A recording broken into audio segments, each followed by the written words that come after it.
July 1943, within the barbed wire confines of Stalag Luft III, the air hung heavy with more than just the perpetual dust of the barren parade ground. It was thick with the suffocating silence of absolute isolation. Day after agonizing day melted into weeks, then months, marked only by the repetitive clang of the mess tins, the guttural bark of guard dogs, and the distant mocking chimes of a German village clock. For the thousands of Allied airmen trapped here, life had become a grim tableau of waiting, a purgatorial existence where every comfort had been stripped away, every hope tested to its breaking point. The camp itself was a monument to deprivation. Rows of drab wooden barracks, perpetually cold and damp, offered meager shelter against the biting Central European winds. Scabies and dysentery were constant companions, their unseen claws dragging down the weakened bodies of men already starved for calories and dignity. Yet, worse than the physical hardships, more insidious than the gnawing hunger or the bone-deep chill, was the deliberate, strategic deprivation of information.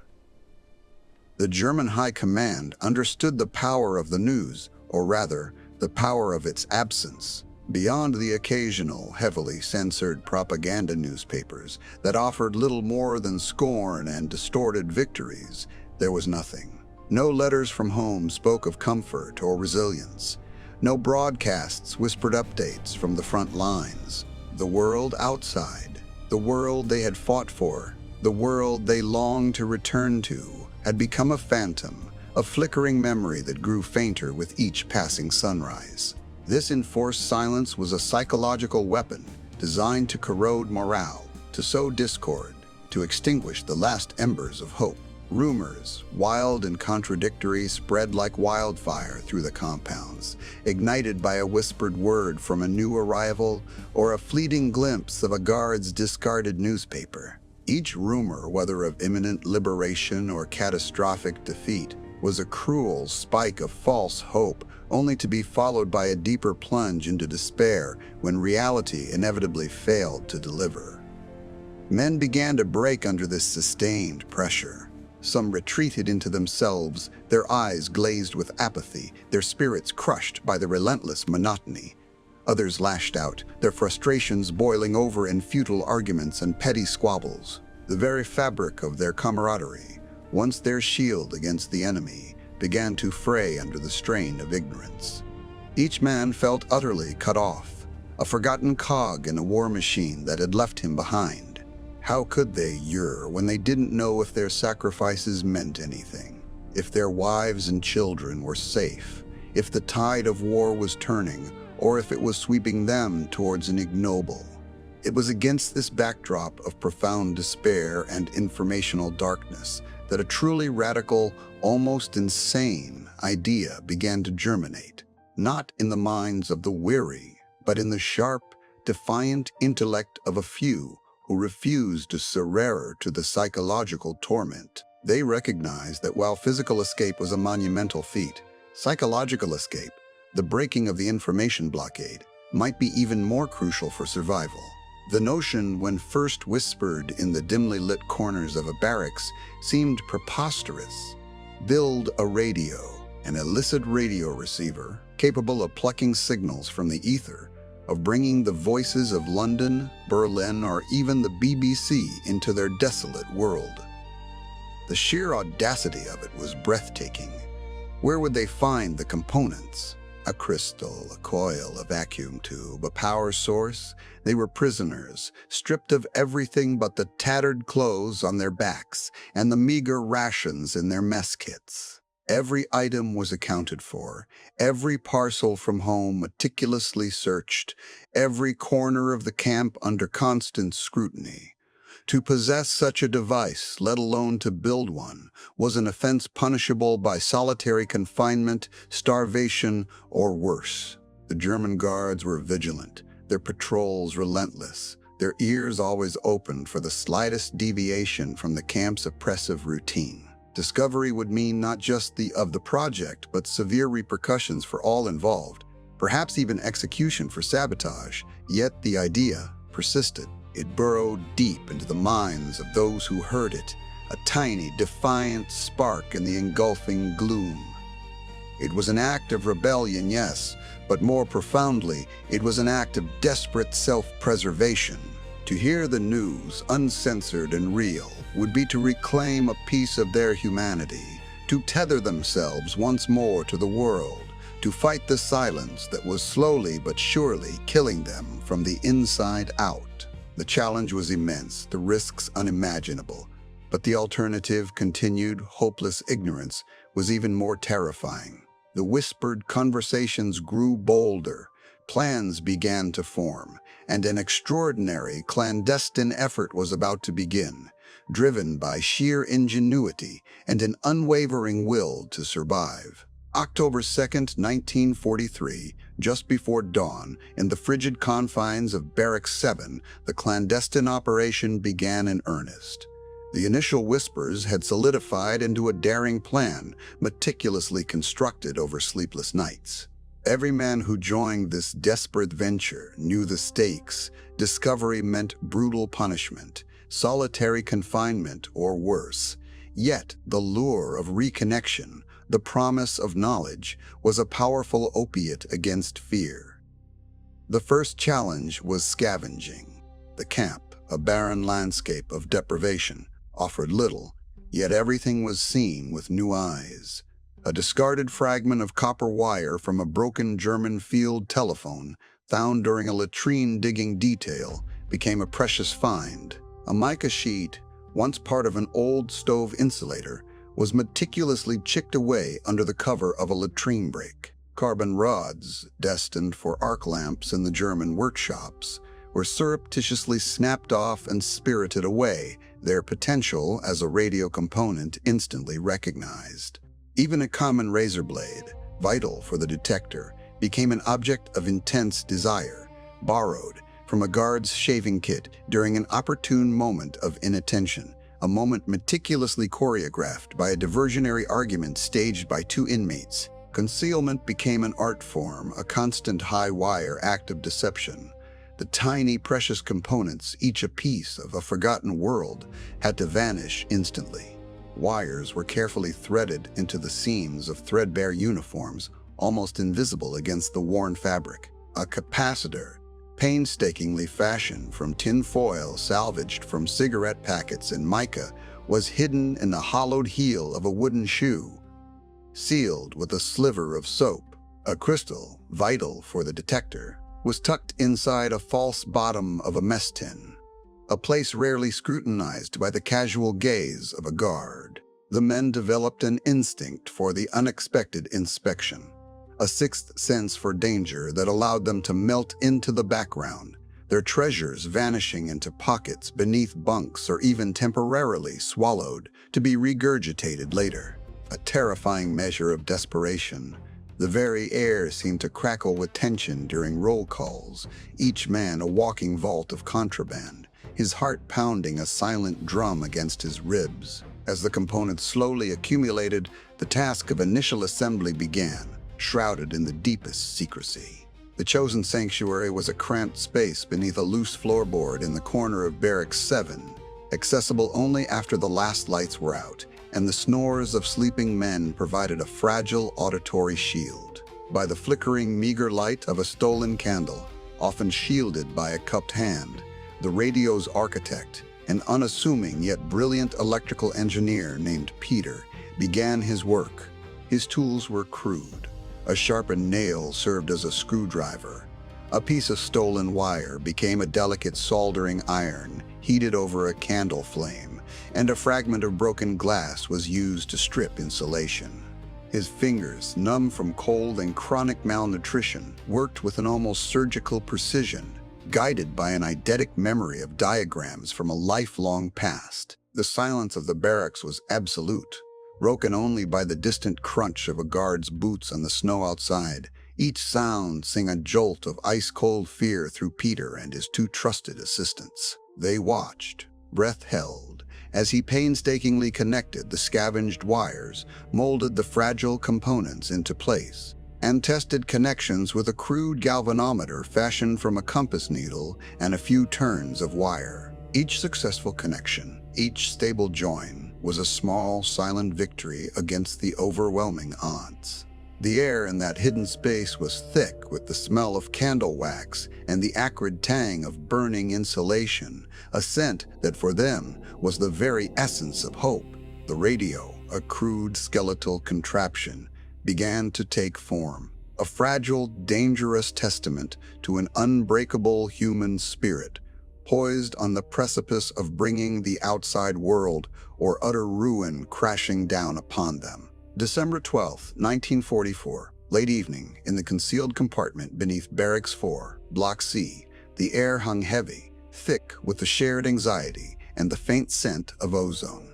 Corporal Miller, his face illuminated by a single, carefully shaded candle, made one final, delicate adjustment to the tuning knob. The others, a small, select group of trusted men, huddled closer, their breathing shallow, almost imperceptible. All eyes were fixed on the crude speaker, a repurposed earphone, its membrane vibrating with a barely audible hiss. Then, through the static, a sound emerged. Not words at first, but a distant, ethereal melody, faint yet unmistakable. It was music. Not the jarring martial tunes of their captors, but a soaring, hopeful strain of a symphony, a fragment of something beautiful and free. A gasp, quickly stifled, rippled through the small assembly. The music faded slightly, replaced by a crackle, then a voice. A British voice, calm and measured, delivering the evening news. He spoke of the Ardennes, of fierce fighting, of Allied advances in Italy, of air raids over Germany.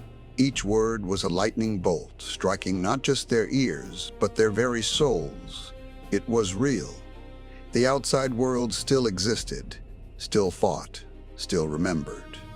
Tears welled silent and swift, tracing paths down grimy cheeks. Some wept openly, softly, for the sheer audacity of hope that flooded them.